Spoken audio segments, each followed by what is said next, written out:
Hi and welcome to this video. I'm going to be showing you how to do shuffle editing inside Davinci Resolve.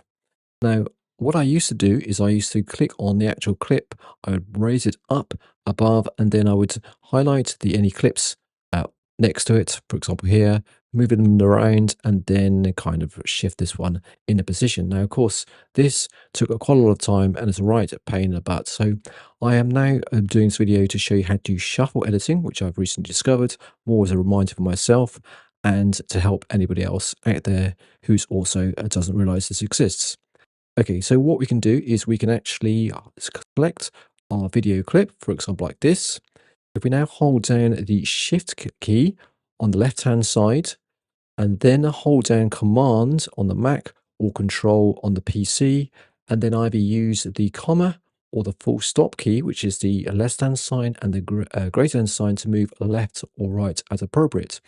So to make sure that you've got your video selected, and then press, for example, less than sign, and just shuffles the clip to the left, and the one next to it kind of shuffles around it. You then go back the other way, you can see that it moves down the timeline. So this is a very quick and easy way of being able to shuffle the clips around if specifically you want to just move one and swap it to another place, as we've just done here. Now, one thing to bear in mind is that if you have an audio track actually attached to it, so for example, if you've got this link symbol here selected, then it's also going to move the audio track along with it. So if I select this here, notice we now have the audio track also selected. So if we now shuffle edit that, then the audio goes along with it, which is maybe what you want. But on the other hand, it is maybe not what you want.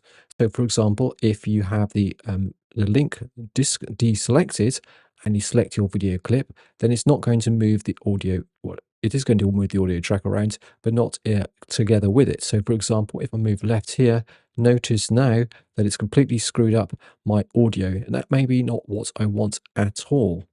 So one thing to bear in mind, if you actually don't want the audio clip to move with it, or to kind of move around, let's say, for example, this is a commentary, a track, then I suggest you lock the audio track and any other track that you don't want to move around, and just then select the actual video track that you want to move.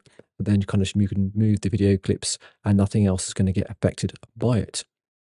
So I just wanted to bring that attention to you guys. It's a very useful little feature and Davinci Resolve. Now I've discovered it, I will be using it a lot when making my videos rather than kind of doing it the old way. So I hope this video is useful. If you have any questions, I'll try and help you as best I can. Let me know in the comments. Other than that, I shall see you soon on another Davinci Resolve tutorial video. Take care and see you soon.